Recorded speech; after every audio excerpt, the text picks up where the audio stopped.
Martin court সেঞ্চুরির record ছোঁয়ার হাতছানি। মুহূর্তটা সাক্ষী হতে গ্যালারিতে রস টেলরের বাবা মা আর পরিবারের বেশ কয়েকজন। টেইলর থমকে গেলেন দারুণ শুরুর পরও। থিতু হওয়া কেন উইলিয়ামসনকে সরানোর দুঃসাধ্য কাজটি হয়ে গেছে তাসকিন আহমেদের গোলায়। কিন্তু টম লাথামের দেওয়ালে মুখ থুবড়ে পড়ল সব প্রচেষ্টা, ঠিক যেন প্রথম ওয়ানডের মতো। হেগলি ওভালে লাথামের দুর্দান্ত সেঞ্চুরি দেখিয়েছিল জয়ের পথ। প্রথম টেস্টে সেই লাথামের ব্যাটেই চলছে জবাব। 3 উইকেটে 292 রান নিয়ে ওয়েলিংটন টেস্টের তৃতীয় দিন শেষ করেছে নিউজিল্যান্ড। লাথাম অপরাজিত 119 রানে। সকালে 8 উইকেটে 595 রানে প্রথম ইনিংস ঘোষণা করেছিল বাংলাদেশ। বেসিন রিজার্ভের উইকেট ব্যাটিংয়ের জন্য সবচেয়ে ভালো হয়ে ওঠে তৃতীয় দিনে। জানাই ছিল তাই সহজ হবে না বাংলাদেশের বোলারদের কাজ। তারপরও থাকছে একটু আক্ষেপ। 3 সেশনে বাংলাদেশ নিতে পেরেছে একটি করে উইকেট, তবে ধরা দিতে পারত আরও 2টি উইকেট যদি কাজে লাগানো যেত সুযোগ। আর প্রায় সুযোগগুলোর 2-1টি। তেমন সুযোগ বাংলাদেশ পেয়েছিল মোট 5টি। প্রথম সুযোগটি ছিল তাসকিন আহমেদের বলে।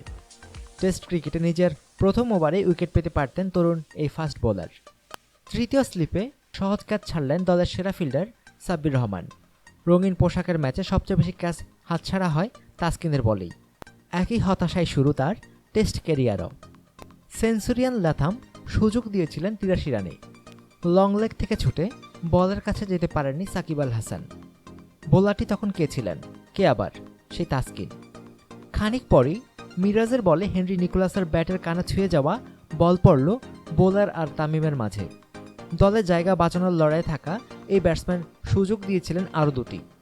শেষ বিকালে শুভাশিসের বলে স্লিপে দুরূহ ক্যাচ হাতে জমাতে পারেননি মিরাজ। পরে মিরাজের বলে সিলি পয়েন্টে বলে কেবল আঙুল ছোঁয়াতে পারলেন সাব্বির। দিনের শেষের মতো শুরু তো ছিল সাব্বির, তবে সেটি হতাশার নয়, বরং প্রাপ্তির প্রকাশ হয়ে। লোয়ার অর্ডারদের আগলে রেখে করলেন দারুণ অর্ধশতক। 600-র কাছাকাছি গিয়ে ইনিংস ঘোষণা করল দল। ড্রেসিং রুম থেকে ইনিংস শেষের ঘোষণা দিলেও মাঠে নামেননি মুশফিকুর রহিম। আগের দিন ব্যাটিংয়ের সময় 2 আঙ্গুলে চোট পাওয়ায় হাতে তোলেননি কিপিং গ্লাভস। ঠেকার কাজ ভালোই চালিয়েছেন ইমরুল। বোলিংয়ে বাংলাদেশের শুরু চমক দিয়ে। মিরাজের হাতে বল। নিউজিল্যান্ডের মাটিতে দলের প্রথম ইনিংসে স্পিন দিয়ে শুরু এই প্রথম। মিরাজ খারাপ করেননি। 2 কিউ ওপেনার তবু সামলে নেন। প্রথম ব্রেক তো দেন অবশ্য দলের সবচেয়ে অভিজ্ঞ পেসার। অভিজ্ঞতা যার 2 টেস্টের। বল হাতে নিয়েই জিবরাওয়ানকে ফেরান কামরুল ইসলাম রাব্বি। ভাঙেন 54 রানের উদ্বোধনী জুটি। পরের 3টি জুটিতেও অর্ধশতক ছাড়িয়েছে নিউজিল্যান্ড। প্রতিটিতেই ছিলেন লাথাম। যথারীতি উইলিয়ামসন খেলেছেন দৃষ্টিনন্দন কিছু শট। দ্বিতীয় স্পেলে ফিরে তাসকিন তাকে ফিরিয়েছেন দারুণ এক ডেলিভারিতে। প্রথম 2 ওয়ানডের পর আরও একবার সময়ের অন্যতম সেরা ব্যাটসম্যানকে স্বীকার করলেন তাসকিন। দ্বিতীয় সেশনে 121 মিনিটে 131 রান তোলে নিউজিল্যান্ড। চোখের অস্ত্রোপচারের পর টেইলরের চোখ দেখে মনে হচ্ছিল তীক্ষ্ণ হয়েছে আরও। শুরু করেছিলেন ঝড়ের গতিতে, কিন্তু 40 রানে ফিরেছেন রাব্বির নিরীহ শট বলে পুল করতে গিয়ে। নিকোলাস হাফ চান্স দিয়েছেন 3 বার। ভুগেছেন অনেকটা সময়ই, কিন্তু পড়ে থেকেছেন উইকেটে। আরেক পাশে লাথাম করছেন যেটি তিনি ভালো করতে পারেন। দারুণ সব টেকনিক ও টেম্পারমেন্ট দিয়ে তুলে নিয়েছেন 6ষ্ঠ সেঞ্চুরি। বাংলাদেশের অনভিজ্ঞ পেস আক্রমণ খুব একটা খারাপ করেনি।